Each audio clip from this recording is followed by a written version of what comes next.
നമസ്കാരം. കേരളക്കരയാകെ പിടിച്ചുകുലുക്കിയ സംഭവമായിരുന്നു കൊച്ചിയിൽ നടി ആക്രമിക്കപ്പെട്ട കേസ്. 2017 ഫെബ്രുവരി 17-നാണ് തൃശൂരിൽ നിന്ന് കൊച്ചിയിലേക്കുള്ള യാത്രയ്ക്കിടെ നടി ആക്രമിക്കപ്പെടുന്നത്. കൊട്ടേഷൻ സംഘങ്ങൾ ആദ്യം പിടിയിലായ കേസിൽ മാസങ്ങൾ പിന്നിട്ടപ്പോഴാണ് ദിലീപിന്റെ പേര് ഉയർന്നു കേട്ടത്.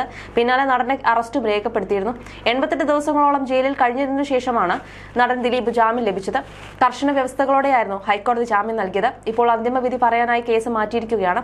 അടുത്ത മാസം തന്നെ വിധി വരുമെന്നാണ് പ്രതീക്ഷിക്കുന്നത്. ഇപ്പോഴും നടി ആക്രമിച്ച കേസിൽ പ്രതിയായ നടൻ ദിലീപിനെ പിന്തുണച്ച് രംഗത്തെത്തിയിരിക്കുകയാണ് ടി.ജി. മോഹൻദാസ്. കേസിൽ വിധി വരും വരെ ദിലീപ് നിരപരാധിയാണ് എന്നും ദിലീപിനെ കുരിശിലേറ്റാൻ സംഘടിതമായ ശ്രമം നടക്കുന്നുണ്ട് എന്നും അദ്ദേഹം പറഞ്ഞു. ഒരു യൂട്യൂബ് ചാനൽ നൽകിയ അഭിമുഖത്തിൽ സംസാരിക്കുകയായിരുന്നു അദ്ദേഹം. ദിലീപ് കേസിൽ സംഭവിക്കുന്നത് മോബ് ലിഞ്ചിങ് ആണ്. ദിലീപിന് അനുകൂലമായിട്ട് ആരും ഒരക്ഷരം മിണ്ടിക്കൂടാ. ദിലീപ് അഭിനയിച്ച സിനിമ നല്ലതാണെന്ന് പോലും പറയാൻ പാടില്ല. അങ്ങനെ പറയുന്നത് ദിലീപിനെ അനുകൂലിക്കുന്നതാണ്. ഒരു നടൻ എന്ന നിലയിൽ ദിലീപിനെ അനുകൂലിക്കുന്നതിൽ തെറ്റുണ്ടെന്ന് എനിക്ക് തോന്നുന്നില്ല. എത്രയോ നടന്മാരുടെ പേരിൽ എന്തെല്ലാം കേസുകളുണ്ട്. അവരെയൊക്കെ എന്താണ് ഓഡിറ്റ് ചെയ്യാത്തത്? എന്താണ് ദിലീപിന് മാത്രം പ്രത്യേകത? ഇപ്പോഴും ആ കേസ് തീർന്നിട്ടില്ല. ദിലീപ് കുറ്റക്കാരനാണെന്ന് തെളിഞ്ഞിട്ടില്ല.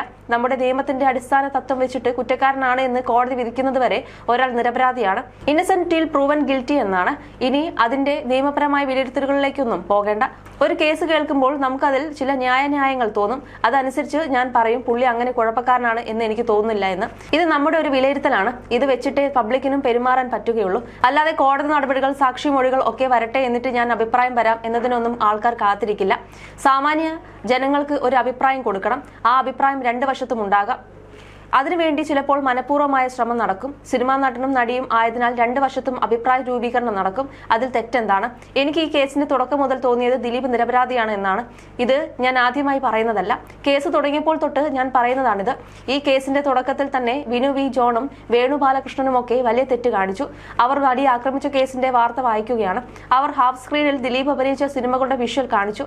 ഞാൻ എന്റെ പ്രോഗ്രാമിൽ പറഞ്ഞു പച്ച പോക്രിത്തരമാണ് അതെന്ന്. നിങ്ങൾ ഒരു നടൻ എന്ന് പറയുക, എന്നിട്ട് ഹാഫ് സ്ക്രീനിൽ ദിലീപിനെ മാത്രം കാണിച്ചുകൊണ്ടിരിക്കുക. പല നടന്മാരെയും കാണിച്ചാൽ പോട്ടെ എന്ന് വെക്കാം. ഈ ഒരാളെ മാത്രം കാണിക്കുന്നത് വഴി നിങ്ങൾ അയാളെ ടാർഗറ്റ് ചെയ്യുകയാണെന്ന് ഞാൻ പറഞ്ഞു. ഇത് നോൺസെൻസ് ആണ് എന്ന് പറഞ്ഞു. ദിലീപിനെതിരെ ഒരു തെളിവുമില്ല. അത് കഴിഞ്ഞതിന് ശേഷം എന്തൊക്കെയോ തെളിവ് കിട്ടിയെന്ന് പറഞ്ഞാണ് ദിലീപിനെ അറസ്റ്റ് ചെയ്യുന്നത്. ആ നരേറ്റീവിനെതിരെ സംസാരിച്ചു പോയി എന്നതാണ് MA ബേബി ചെയ്ത കുറ്റം. ബേബി ഒരു നിമിഷം ഈ നരേറ്റീവ് മറന്നുപോയി. ആ സിനിമയായി കണ്ട് അതിനെ അഭിനന്ദിച്ചു. ഒരു മണിക്കൂർ കഴിഞ്ഞാണ് ബേബി ഇത് എഴുതുന്നതെങ്കിൽ അദ്ദേഹത്തിന് വിവേകം വരും. ഈ നരേറ്റീവിന്റെ ഭാഗത്താണല്ലോ ഞാൻ. ഇങ്ങനെ എഴുതാൻ പറ്റില്ല എന്ന ബോധം വരും. അപ്പോൾ സംവിധായകനെ വിളിച്ച് പറയും നല്ല സിനിമയാണ്, പക്ഷെ എനിക്ക് എഴുതാൻ പറ്റില്ല എന്ന്.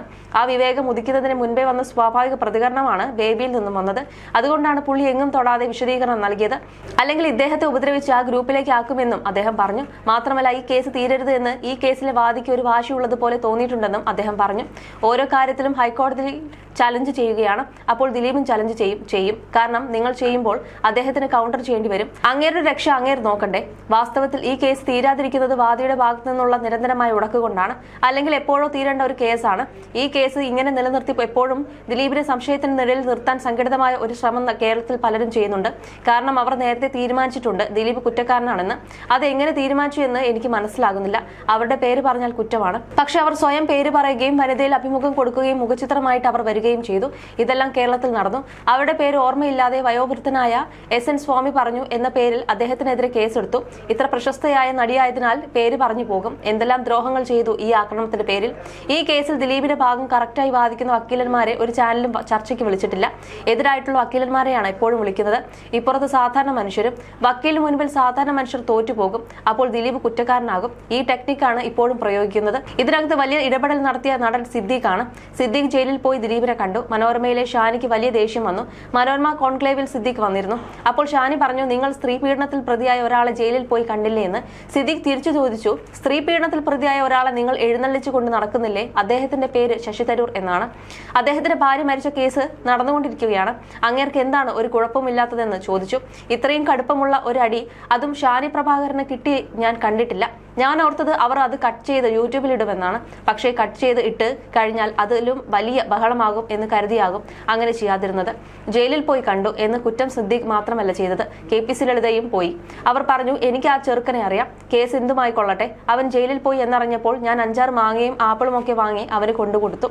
അതിന്റെ പേരിൽ എന്നെ തൂക്കിക്കൊല്ലണമെങ്കിൽ തൂക്കിക്കൊന്നോ എന്ന് പറഞ്ഞു. ഇതെന്ത് പണ്ടാരമാണ്? ഒരാൾക്ക് ഒരാളെ പോയി ജയിലിൽ കാണാൻ പാടില്ലേ?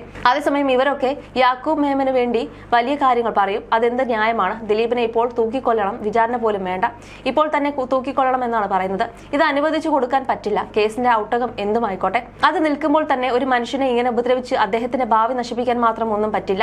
ഏതായാലും ദിലീപിന് ഡയറക്റ്റ് ഇതിൽ പങ്കില്ല എന്ന് എല്ലാവർക്കും അറിയാവുന്ന കാര്യമാണ്. ദിലീപ് ഒരാൾക്ക് കൊട്ടേഷൻ കൊടുത്തു, അയാൾ പോയി ചെയ്തു എന്നാണ് കേസ്. കേസിന്റെ ഫാക്ട് എടുത്താൽ തന്നെ ദിലീപിന് നേരിട്ട് പങ്കില്ല എന്ന് വ്യക്തമാകും. അത് കഴിഞ്ഞ് ബാലചന്ദ്രകുമാറിനെ കൊണ്ട് ഗൂഢാലോചന കേസ് കൊണ്ടുവന്നു, എന്തെല്ലാം ചെയ്തു. ആ മനുഷ്യന്റെയും കരിയർ അല്ലേ നഷ്ടപ്പെട്ടത്. കുറച്ചു കഴിയുമ്പോൾ ആൾക്കാർക്ക് സിമ്പതി അദ്ദേഹത്തോട് തോന്നും, സ്വാഭാവികമാണ്. അതുകൊണ്ട് എന്റെ ഒരു വിലയിരുത്തലിൽ ദിലീപിനെ സപ്പോർട്ട് ചെയ്യുന്നവരുടെ എണ്ണം കൂടി വരികയാണെന്നും അദ്ദേഹം പറഞ്ഞു. അതേസമയം കുറച്ച് ദിവസങ്ങൾക്ക് മുമ്പ് കേസിൽ ഒന്നാം പ്രതിയായ പൾസർ സുനി പറഞ്ഞ കാര്യങ്ങളും വൻ ചർച്ചയ്ക്കാണ് വഴി തെളിയിച്ചത്. നടിയെ ആക്രമിക്കാനായി ദിലീപ് നൽകിയത് 1.5 കോടിയുടെ കൊട്ടേഷനാണെന്ന് സുനി പറയുന്നത്. ഇനി തനിക്ക് 80 ലക്ഷം രൂപയോളം കിട്ടാനുണ്ടെന്നും പൾസർ സുനി അവകാശപ്പെടുന്നു. എന്തുകൊണ്ടാണ് ദിലീപ് ഇത്തരം ഒരു കൊട്ടേഷനിലേക്ക് നീങ്ങിയതെന്നും മാധ്യമപ്രവർത്തകനോട് പൾസർ സുനി പറയുന്നുണ്ട്. തന്നെ ആക്രമിക്കാതിരുന്നാൽ എത്ര പണം വേണമെങ്കിലും നൽകാമെന്ന് നടി പറഞ്ഞു. എന്നാൽ അതിന് ഞാൻ തയ്യാറായില്ല. ആ പണം വാങ്ങിയിരുന്നെങ്കിൽ ഇന്നിപ്പോൾ ജയിലിൽ പോകാതെ സുഖമായി കഴിയാമായിരുന്നു. എന്നാൽ അതിലും വലിയ ഓഫർ കൊട്ടേഷൻ നൽകിയവർ തന്നു. സ്വാഭാവികമായ ദൃശ്യങ്ങൾ എടുക്കാൻ സമ്മതിച്ചില്ലെങ്കിൽ ഫ്ളാറ്റിൽ കൊണ്ടുപോയി കൂട്ടബലാത്സംഗം ചെയ്യുമെന്നും ഭീഷണിപ്പെടുത്തിയതായും പൾസർ സുനി പറയുന്നു. നടിയെ ബലാത്സംഗം ചെയ്യാൻ 1.5 കോടിയുടെ കൊട്ടേഷനാണ് ദിലീപ് നൽകിയത്. ബലാത്സംഗം പകർത്താനും നിർദ്ദേശിച്ചു. എന്താണ് ചെയ്യാൻ ഉദ്ദേശിച്ചതെന്ന് അതിജീവിതയ്ക്ക് അറിയാം. അതിക്രമം ഒഴിവാക്കാൻ എത്ര കാശും തരാമെന്ന് അതിജീവിത പറഞ്ഞു. ആ പണം വാങ്ങിയിരുന്നെങ്കിൽ ജയിലിൽ പോകാതെ രക്ഷപ്പെടാമായിരുന്നു. തന്റെ കുടുംബം തകർത്തതിലെ വൈരാഗ്യമായിരുന്നു ദിലീപിന്. അക്രമം നടക്കുമ്പോൾ ഞാൻ ദിലീപിന്റെ നിരീക്ഷണത്തിലായിരുന്നു. ഏതാണ്ട് 2 മണിക്കൂർ നേരമാണ് നടിയെ മാനസികമായി ശാരീരികമായി ഉപദ്രവിച്ചതെന്നാണ് പൾസർ സുനി പറഞ്ഞത്.